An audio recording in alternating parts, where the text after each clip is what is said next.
Welcome to the Becoming Immune Confident podcast, the show where we dive deep into the science of living a vibrant, energy-filled life, free from the fog of inflammation. I'm your host, Dr. Kara Wada, joined by the autoimmune dietitian, Jenifer Tharani. And today we are here to empower you with the knowledge, insights, and personal stories you need to reclaim your health and vitality. In today's episode, we are exploring anti-inflammatory meal planning made easy. For those of you maybe who haven't, are kind of joining us in episode 3, if you missed episodes 1 and 2, you can go back and listen to those after this one. You don't have to necessarily listen in order. In episode 1, both Jen and I shared our stories, how we ended up doing this work, doing the work we're doing. And then in episode 2, we talked all about the importance of food and symptom tracking, which is a really critical tool that we can use on our journeys and really honing in on our shared philosophy, which is what can we add? What can we, add to our diet? What can we add to our lives rather than eliminate? Absolutely. And today we're going to talk all about how we can start implementing that and putting that into action. So maybe we could start, Jen, by just going through what are the fundamental principles of an anti-inflammatory diet? I want to start off with fiber. Yes. Everybody's probably heard of this, beauty. However, as Americans or in the American diet, the sad American diet, people don't often get enough fiber. However, we just have to be a little cautious when it comes to fiber, right? We are either on extremes. Either we are getting too much fiber, and then I have to tell my clients, don't create a bowl of gas, please, because that's going to aggravate your GI symptoms if you have IBS, and then that's going to lead to a flare. So, and we also don't want to be on the other side of the spectrum where we're barely getting any fiber. So that is one really, really, really important principle of an anti-inflammatory diet. And there are 2 types of fiber, soluble fiber and insoluble fiber. The other one is plant-based protein. Again, Kara and I both are not opposed to animal protein. Honestly speaking, it all needs to be individualized because not everybody can follow or can tolerate a fully vegan diet, which is very, very high in fiber. Or if they're not being very conscientious of, following a vegan diet properly, then they probably are not getting enough fiber as well as protein. So when I say plant-based protein, I just want to give a few examples like beans, lentils, whole grains, soy, like tofu, edamame beans, etc. can be a great addition if you're not already adding them to your current diet. Omega-3s from fish and plant sources like chia seeds, ground flax seeds. I often encourage clients, if they can eat oily fish, please do that because your body is going to absorb the omega-3 EPA DHA from fish. There's a lot of misconception out there where, people say that, well, it is science-backed that we do convert the ALA type of omega-3 from ground flax seeds and chia seeds into EPA DHA, but the conversion is not good at all. And we need a good amount, like 2,000 milligrams almost of omega-3s every day per research to help with inflammation. So that being said, including oily fish on a very regular basis can be beneficial. Poly and monounsaturated fatty acids from nuts, seeds, avocados, olive oil can be a really, really good addition also to reduce that inflammation. And a lot of autoimmune illness warriors are predisposed to heart disease, diabetes. So these can really, really help protect your heart. And lastly, probiotics and prebiotics. So I'm a huge proponent of getting your probiotic from fermented dairy. Today's topic is not to dive into details about, why fermented dairy is good for you, but just know that based on research, it's a really good way to get your probiotics and make sure that they are surviving the acidic stomach environment. And that was my whole master's degree on. But we know that in the dairy matrix, these probiotics are, kind of protected and they go to your gut and they multiply there by eating fiber.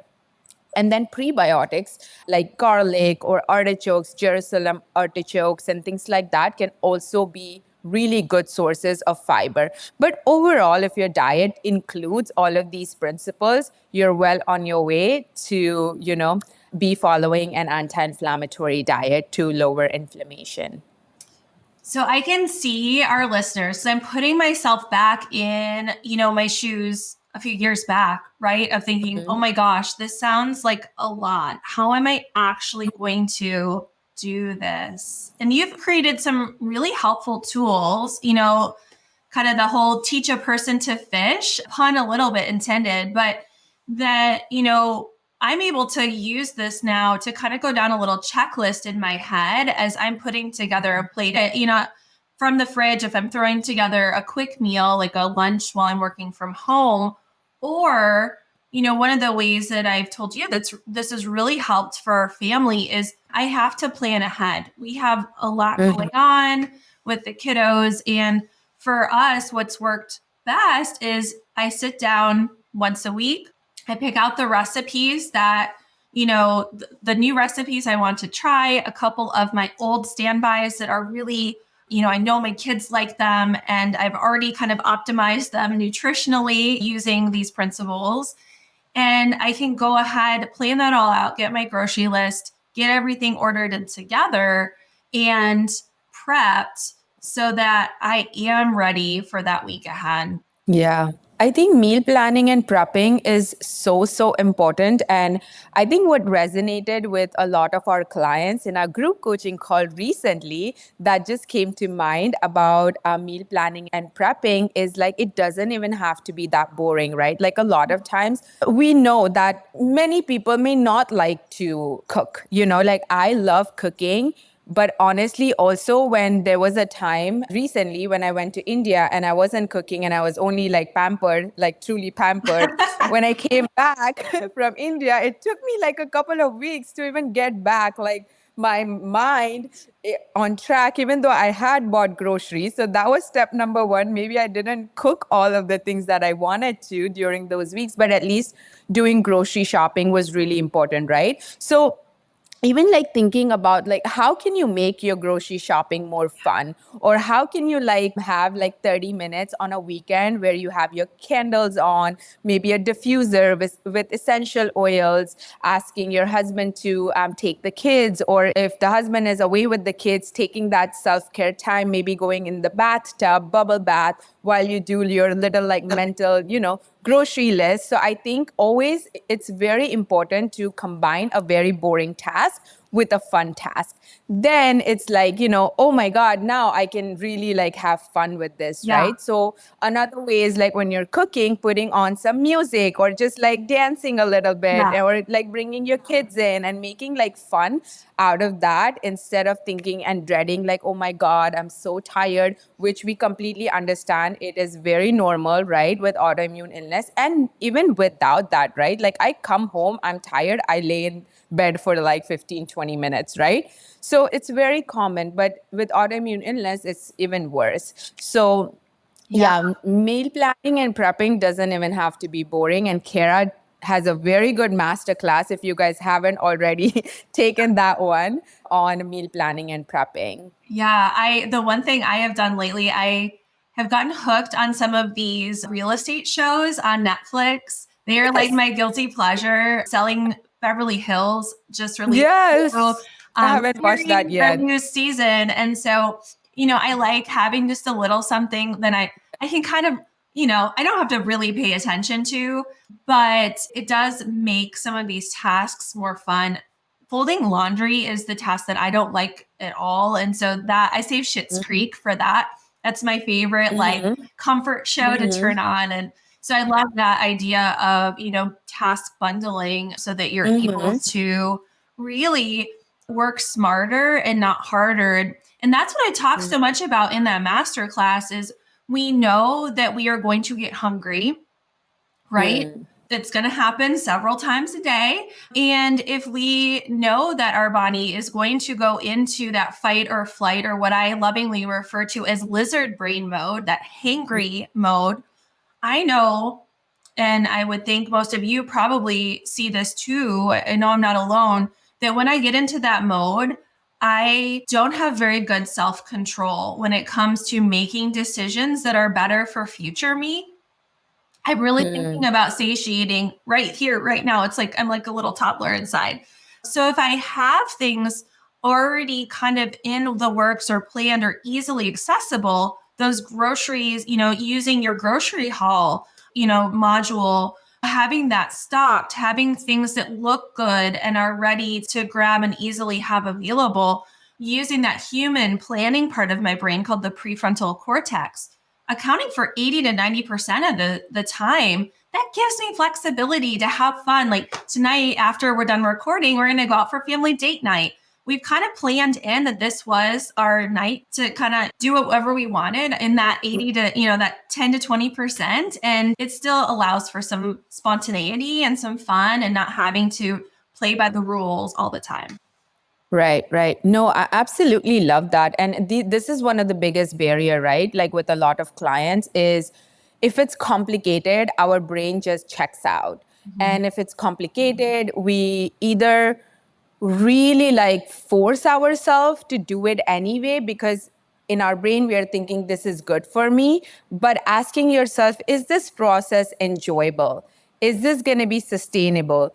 All this stress, is it helping me? Because yeah, nutrition can be great and all, but if you're constantly in this stress, chronic stress mode, you haven't slept well, and now you're literally really, really tired and fatigued in the evening, and you're still trying to cook from scratch, that's not something that we recommend either, right? So in those circumstances and instances, we always want to make sure that we have some meal components on hand, and that could come from smart grocery shopping, being able to read nutrition labels, and also knowing what are minimally processed foods available to me in different grocery stores. And I can leverage those in the evenings, like a salmon burger that's already the fillet is done for you. All you do is like kind of cook. You have a bunch of arugula sitting in your fridge. You make an arugula salad with some avocado. Like, it doesn't have to be complicated. I think our society is like, if it's not complicated, I haven't achieved anything. And that's something else that we love to talk about. Make sure that everybody's going in the opposite direction of complicated, right? Like, we want to make things simple for you. The more simple the things are, the more likelihood of you being successful. And a lot of these other factors, if they are in place, then nutrition will really help. Because a lot of times also you may be thinking, or you have experienced this, is like, oh, I did all this meal prepping from scratch on the weekend, spent 6 hours. And this week, it's Wednesday, and I honestly don't feel like eating that broccoli like that I made on Sunday, right? Like that happens. So like you said, we need that room for spontaneity. And then, so that's why I preach doing batch components that you can kind of mix and match. So you're not like stuck on like the meal that you prepped for 3 nights in a row on the weekend. And now you're like, I don't want to eat this, right? We had that happen this week. So we had some big storms come through, some plans that were in place ended up getting rearranged. And so I just swapped out nights. So like we had, Tuesday night, we ate what we were going to eat Wednesday. And then Wednesday night, we ate what we were going to eat Thursday. And so we made kind of those swaps within that. One night, I really didn't feel like eating the leftovers. That was the plan. And so I was really happy that I had some avocados and some nice whole grain bread. And I was able to kind of work in some different components to build a meal from things I had on hand, along with some of the leftovers, to still be enjoyable and also not kind of totally throw me off for the week. Yeah. And this is such a good segue into like talking about, like how can you make your favorite recipes, or generally speaking, just come up with quick recipes that are anti-inflammatory, right? Like you said, when you kept saying this, that I put together. And I'm thinking to myself, the listeners are going to be like, okay, she's a pro. What about us? Yeah. Right? Like she, Spill the tea, Jen. Spill the tea. Right. So that's why, we always in our program make sure that we don't just like bombard you with meal plans, because honestly speaking, I love giving meal plans. The clients love meal plans. But before that happens, I love to give a skeleton of what your meal should look like, so that if you don't have something in the fridge that is called for in the recipe in the meal plan, you can make a quick swap, right? So it's that easy. So I just want you to kind of like make sure you have a pen and paper, because this is where you want to start taking notes. You want to ask yourself these questions. Do I have a leafy green? Do I have a non-starchy vegetable? Examples could be so many, right? Like broccoli, mushrooms, cauliflower, tomatoes. What else? What else, Kara? Zucchini. Zucchini. Yeah.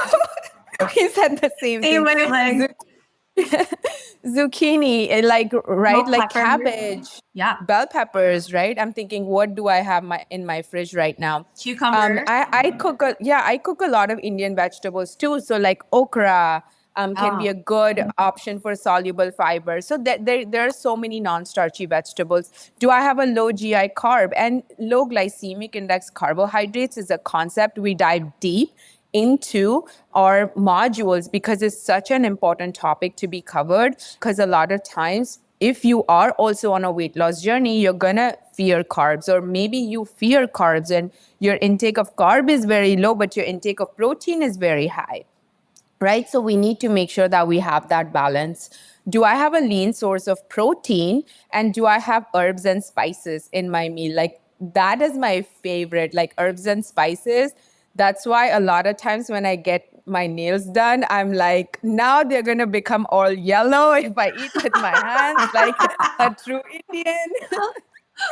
So then I love eating with my hands, because I can kind of explore the food, right? Like the spoon kind of disconnects me from my meal, so I like to use my hands to eat. But when I've done like a light color nail polish, I'm like literally using a spoon, because everything is yellow, and turmeric makes my nails yellow. That's just another problem. But anyways, you can use a spoon. But herbs and spices, there are so many, and we talk about all the different examples in our program. But just to give you a few examples is like, making a quick cilantro chutney or mint chutney, or what else? Like adding Pesto. cumin to some of Yeah. your meals. A pesto sauce. Yeah. Yes, Yeah. absolutely. Pesto is such a great addition. A lot of people don't like regular pesto. And so, if you don't like that, you can do sun dried tomato pesto as well. So, there could always be those alternatives. If you're allergic to pine nuts, then you can make it with walnuts. So there's always those swaps that you can make once you have those handouts from the program, right? But that being said, ask yourself these questions and open the fridge right away if you're at home, or like later tonight whenever you get home, and ask yourself these questions, and you will be surprised. You will be surprised how easy it's going to become for you. So many of my clients just like print this list and have it on their fridge, and they're like, check, check, check. I don't have a leafy green. That's okay. Skip it. Can I do 2 servings of vegetables? Right? That's totally fine. So you can make those swaps really easily if you ask yourself these questions, and it takes away overwhelm. I'm telling you, like, I almost want to make a promise, but not really. But it will take the overwhelm away and a lot of decision fatigue, right? Mm-hmm. That's the whole work smarter, not harder. And we know decision fatigue occurs over the course of the day. So if you are able to, think about these things ahead or have things at the ready, it really just does make things flow in a much more and just with ease rather than, I go back to that time where I was so stressed worrying about, was I eating the right things? I don't know if you remember, I was so worried because I didn't like liver. Ugh, yuck. I know it is nutritionally dense, but I just cannot get over the taste of it. It honestly makes me gag anyway I tried to make it. And I think it took that stress away. And I physically felt this weight lift off of my shoulders. And That's the feeling of in why I was like, hey, let's work together. This is such a paradigm shift of, thinking about what can we add, taking some of the pressure off. It's been huge. We are coming close to the end of our allotted time, but thank you for tuning in to another enlightening episode of the Becoming Immune Confident podcast. We hope you found today's topic of anti-inflammatory meal planning made easy, both inspiring and informative, providing you with the tools and the motivation you need on your health journey. And remember, if you are ready to take the next step towards becoming immune confident, our Jumpstart program is here to guide you. We've designed this program with you in mind, focusing on simple and sustainable and science-supported systems to combat inflammation and enhance your well-being. Absolutely. Don't forget to secure your spot on the early bird, a waitlist for the Becoming Immune Confident Jumpstart program. Like we referred to so many things that we are going to be covering in this program, and it's going to be time and money well spent.